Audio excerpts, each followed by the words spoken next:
Hello again, it's your internet dad sharing life lessons that I offered my own sons in the hope that it'll make your life a little easier. Common sense, sadly, is uncommon in our world.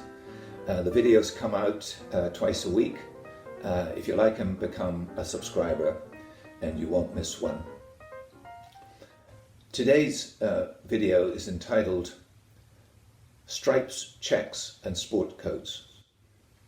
This is part of a running series that I have of videos entitled Dress for Success.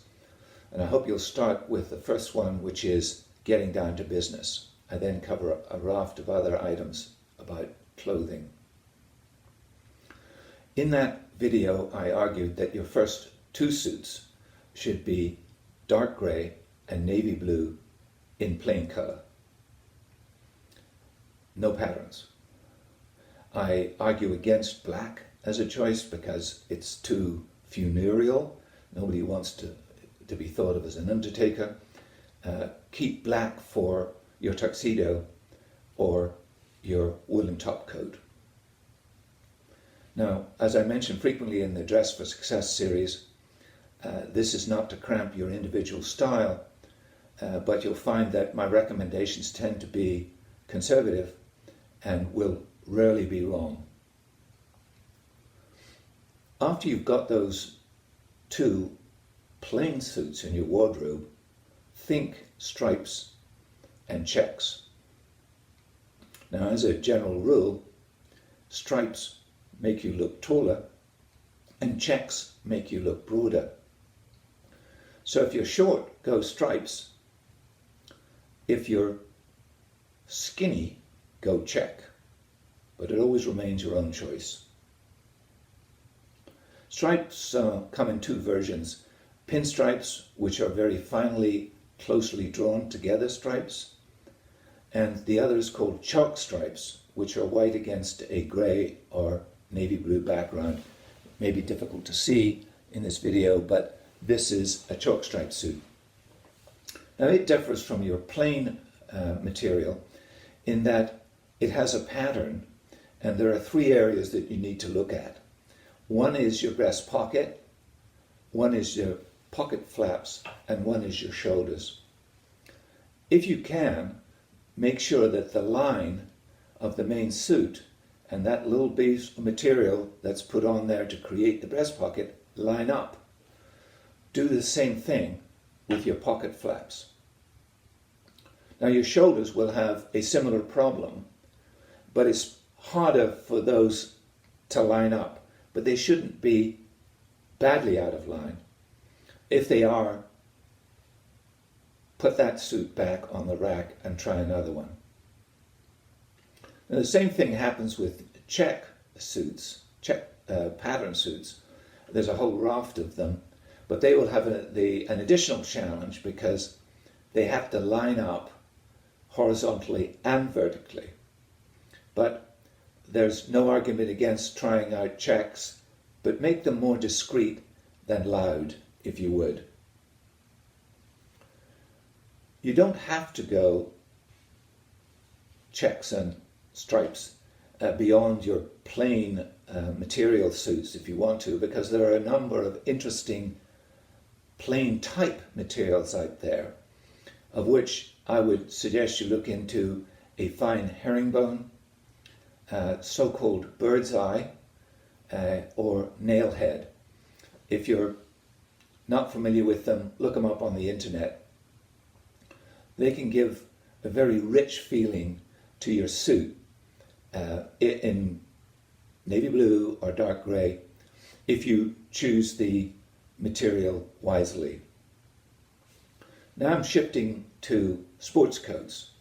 And much of the instructions about getting the fit correct apply to sports coats as it does to suits. And the basic recommendation when checking out them for fit, remember, is put your wallet and your cell phone in the inside pockets if you do wear them with a suit or a sports coat. And it'll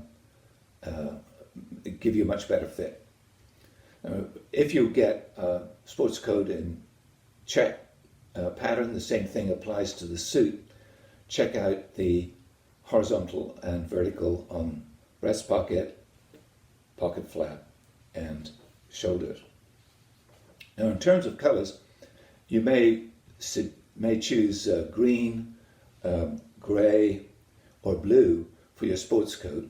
In the summer, you may choose an off-white linen jacket. That can be a very useful addition. But really, for most of the year, you should go brown.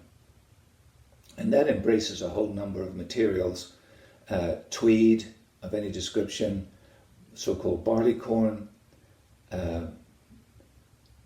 houndstooth, is an example that I have here.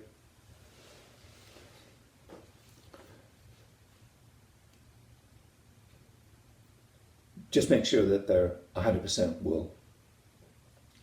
An option when you're choosing your sports coat, similar to a suit perhaps and a top coat, is to consider cashmere. This is a very luxurious feeling. It's not necessarily hugely expensive, but do bear in mind that it will not wear as well as your 100% wool that you would wear on a day-to-day basis. The two areas of problems is always your elbows as a result of leaning on the table or a desk, or your elbows from wearing a heavy top coat. It will abrade over time. One thing to think about in your sports coat is that if you think that buttons are too cheap looking, you can always swap them. And an attractive option, I find, is leather colored buttons, and they're similar to the ones that I have on this houndstooth jacket.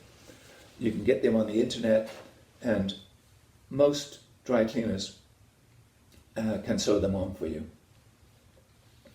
Finally, in the instructions department, as soon as you've finished wearing a suit or your sport coat, hang them up and get hold of some of hangers like this in wood. So much better than your wire coat hangers that you get from the dry cleaners. And then the final instruction, which I often share with you, is, for goodness sake, don't get a pattern too loud or a color too extreme. You've got to remember that when people meet you, it's important that they remember you and not what you were wearing or the color of your clothing. Now, if you have a friend that needs this help, who is dysfunctional in terms of his wardrobe, by all means share the link. But for you, I hope you'll follow on the other series, on the other items in Dress for Success, and good luck till next time.